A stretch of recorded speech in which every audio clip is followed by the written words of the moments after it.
My name is Sandra Bullock, and I am a 27-year-old who finds peace and purpose working at the local library in a quaint town that's likely off most people's radars. My existence is uncomplicated, perhaps overly so for some, but it suits me just fine. I've always gravitated toward solitude, finding solace in the quiet companionship of books over the bustling noise of the outside world. The library is my refuge, an aging structure with floors that echo with each step and shelves brimming with stories of yesteryears. To me, it's a slice of paradise. Every morning, like clockwork, I unlock the library's doors at 7:00 a.m., flick on the lights, and am greeted by the comforting aroma of books. This daily ritual never grows old. After losing my parents at a young age, my grandmother took me under her wing. She was a beacon of kindness, always nudging me towards the pages of a book to discover and learn. Sadly, she's no longer with us, leaving me to navigate life on my own without siblings or a wide circle of relatives. It's just me, carving out a modest existence. Good morning, Sandra. Mr. Andrew, a familiar face and avid reader of history, calls out as he enters. Morning, Mr. Andrew, I respond cheerily, letting him know about the new history books I'd set aside just for him. His appreciation is evident in his smile and shuffle towards his favorite shelf. My day unfolds in a series of comforting repetitions, assisting children with their school projects, recommending a love story to Mrs. Kimberly, and guiding Mr. Raymond towards the latest in science fiction. It's a serene life, and it suits me well. I relish in the predictability and the routine. But then, everything took a turn with Henry's arrival. He stepped into the library, clearly a man unaccustomed to our usual quietude, his polished appearance and self-assuredness setting him apart. "Can you help me find a book?" he asked, his voice carrying a warmth that felt new and exciting. "Of course. What are you looking for?" I managed, trying to mask my nervousness. He was in search of The Great Gatsby, and as I led him to the classics, our hands briefly met, sending an unexpected shiver through me. It was a fleeting touch, but it lingered in my thought. "Thank you, Sandra," he said, his eyes catching my name tag. I'm Henry. Nice to meet you." Returning his smile, I felt the stirrings of something new. That brief interaction marked the beginning of a journey towards discovering love in the most unexpected of places. I believed it was the start of something that would endure forever, the outset of an adventure that would guide me away from my tranquil existence into realms filled with turmoil and deceit. If only I had possessed the knowledge I hold now, perhaps the story would have unfolded differently. But life doesn't come equipped with forewarnings, and often we're taught our most profound lessons through tough experiences. After our initial encounter, Henry began to frequent the library more often. It seemed unusual because he didn't exactly fit the mold of a typical book lover. Yet, with every visit, he would seek my advice for a new read and linger to chat for a while. On one occasion, he entered just as I was wrestling with a box of newly delivered books. Without hesitation, he offered his assistance. "That would be great, thanks," I expressed, grateful for the help as we shelved the books together. "So, Sandra, what brought you to work in a library?" he inquired. I simply replied, "I've always had a deep affection for books. They're like steadfast companions, and besides, I cherish the tranquility here." His laughter echoed lightly. "I can see that. It feels like stepping into another realm." Our conversations began to stretch longer with each visit. I learned that Henry was involved in his family's business, something related to real estate. He was remarkably easy to talk to, and for the first time in a long while, I felt genuinely seen. Then, unexpectedly, he extended an invitation. "Sandra, would you be interested in having dinner with me tonight?" he asked, hope flickering in his eyes. The proposition caught me off guard. "Like a date?" I clarified. "Yes, exactly like a date," he affirmed with a smile. I hesitated, unaccustomed to such propositions, yet something about him prompted me to accept. "Okay, sure. I'd like that," I agreed. We dined at a modest yet inviting local restaurant. It wasn't lavish, but it radiated warmth. We conversed about a myriad of topics, and for a brief period I set aside the solitude that usually enveloped my life. As we walked home, Henry shared, "I had a really wonderful time tonight, Sandra. You're quite unlike anyone I've met before." Unsure of how to reply, I simply offered a smile. "I'd love to see you again if that's all right with you," he continued. My response was a nod, accompanied by a soft yes, I like that. Our relationship progressed steadily from there. We would go out for meals or enjoy leisurely walks. For the first time, I felt connected to something beyond my world of literature and silence. It wasn't long before I found myself deeply enamored with him. Henry was charming, attentive, and had a way of making me feel uniquely cherished. When he proposed, I responded without a moment's hesitation, yes. Reflecting on it now, I wish I had been more perceptive to the subtle hints that all was not as it seemed. I wish I had seen through the allure earlier, understood that the charm was merely a facade hiding something far less appealing. Love, with its blinding brilliance, often makes us overlook the red flags, convincing us to see only what we want. In my case, I believed I was deeply in love with Henry. Or at least, that's what I thought until the dynamics began to shift after our engagement. The first signs of trouble appeared with Henry's parents. From the outset, they made it clear they disapproved of me. They viewed me as unsuitable for their son, primarily because I didn't hail from a wealthy background. My first encounter with them was during a dinner at their lavish residence, a stark contrast to my simple world. "Sandra, this is my mother, Michelle, and my father, David," Henry introduced. I mustered a smile and greeted them. "Nice to meet you," despite feeling incredibly out of place. Michelle's gaze swept over me, dripping with judgment. "So, you're the girl from the library?" she asked. "Yes, I am," I responded, my confidence waning under her scrutiny. David's remarks were even more cutting. "Couldn't you have found someone more suitable?" he said, making me wish I could disappear. The dinner felt endless, a clear exhibition of their belief that I wasn't worthy of their son. Yet Henry's defense of me in those moments only deepened my affection for him. As the wedding approached, they insisted on a prenuptial agreement, claiming it was a mere formality. Having little to my name, I consented without protest. Following the marriage, I moved into what was technically Henry's house, a gift from his parents, yet they behaved as though they still owned it. Their unannounced visits became a regular occurrence, with demands thrown at me the moment they entered. "Sandra, make us some coffee," Michelle would order, and I complied silently, aiming to avoid conflict. Michelle would often remind me, gesturing towards various items like the TV, that in the event of a divorce, none of it would be mine. It seemed everything was a constant reminder that I didn't belong. Henry began to transform as well, his warmth fading into a coldness I hadn't seen before. He joined his parents in their taunts. One evening, as I deliberated over what to wear to a family gathering, seeking his advice, his response was cutting. "This one makes you look less drab," he joked, laughter in his voice. I was taken aback by the sting of his words. It felt as though he had become another person in the presence of his family, no longer the supportive partner I had fallen in love with.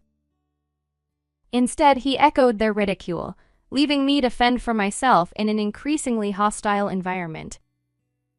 Life in that house became a daily struggle, a constant reminder of how distant my reality was from the love and acceptance I once believed I had found. Feeling like an intruder in my own life, I clung to the hope that circumstances would improve, but instead, they deteriorated. The pressure was immense, manifesting in severe stomach aches I tried to dismiss until one day I fainted at the library. Regaining consciousness in the hospital, the doctor attributed my collapse to stress. During my stay, Henry was conspicuously absent, neither visiting nor calling, amplifying my sense of isolation. Unexpectedly, a notary arrived at the hospital with astonishing news. A great-aunt, whom I scarcely recalled, had bequeathed me her estate, valued at $50 million. The revelation was staggering. Overnight, I transformed from the library girl to an heiress. Henry and his parents' attitude shifted dramatically upon learning of my windfall. They were all sweetness and warmth during their hospital visit, feigning concern and solidarity. "We're a family and we should support one another," David declared. However, their sudden change of heart was unconvincing. Their true motives were inadvertently revealed to me. Overhearing their conversation outside my hospital room, their words were a bitter pill to swallow. They saw me as naive, a stroke of luck to be exploited, with suggestions of tying me down further by having a child. Their duplicity made it clear they valued my fortune over me. It was a pivotal moment, sparking a resolve to break free from their grasp and reclaim my life. Upon my discharge, I returned home to find Henry and his parents waiting, their facades of concern as transparent as glass. "Oh, Sandra, we were so worried about you," Michelle proclaimed. I maintained a facade of normalcy, cautious not to reveal my awareness of their true intentions. Henry's inquiry about the inheritance was tinged with greed, a stark contrast to the man I once thought I knew.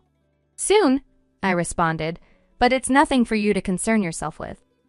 His feigned unity, suggesting what was mine was also his, didn't fool me. That night, haunted by their deceitful voices and insatiable greed, I couldn't find rest. Motivated by a newfound clarity, I began to draft my exit strategy. My decision was firm. I would no longer be a pawn in their game of manipulation. It was time to stand up for myself, to step out of the shadows of their expectations and into the light of my own future. With a plan taking shape, I was ready to confront what lay ahead, armed with the courage to change my destiny. Putting my feelings and experiences onto paper felt like releasing a torrent of suppressed frustration and pain, a cathartic flood that had been building up for years. The next day, I sought the counsel of a lawyer, laying bare the entirety of my ordeal and presenting the prenuptial agreement.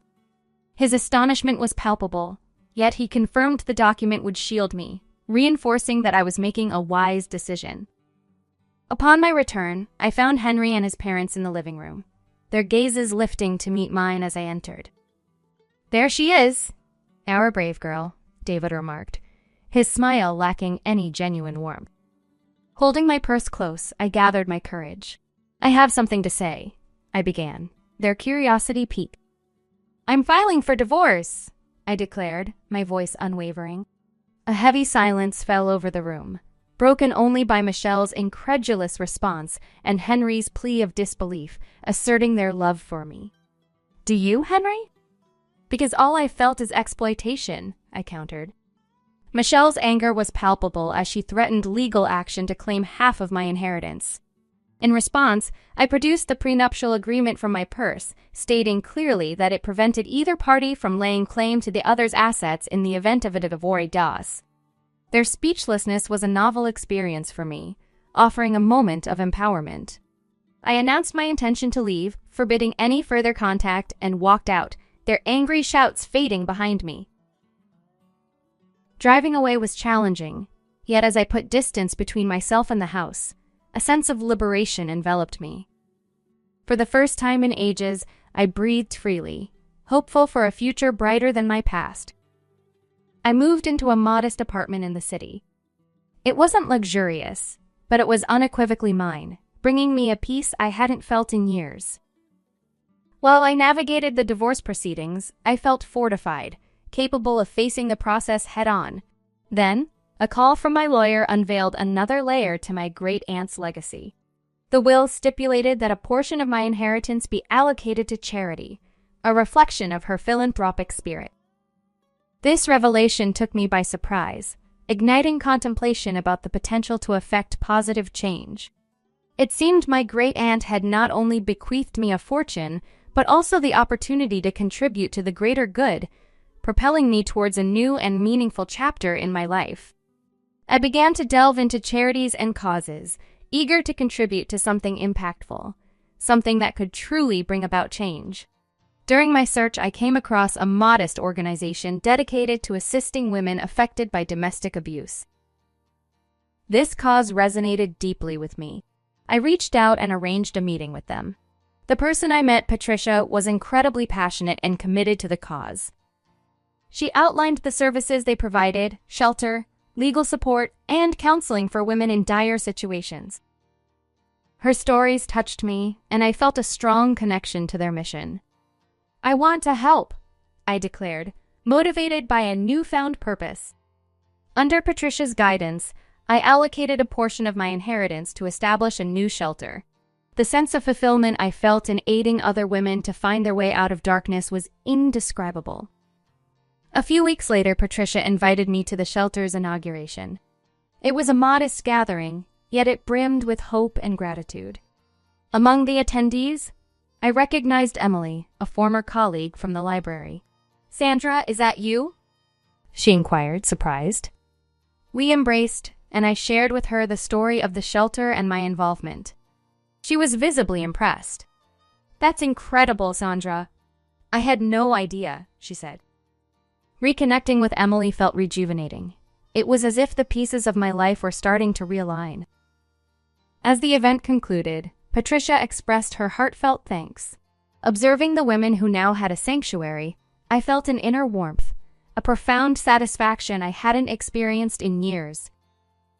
Engaging in the shelter's day-to-day activities brought me a genuine sense of fulfillment, a feeling that I was finally embracing my own path. Then, unexpectedly, Henry called. My heart fluttered with mixed emotions, but curiosity prevailed.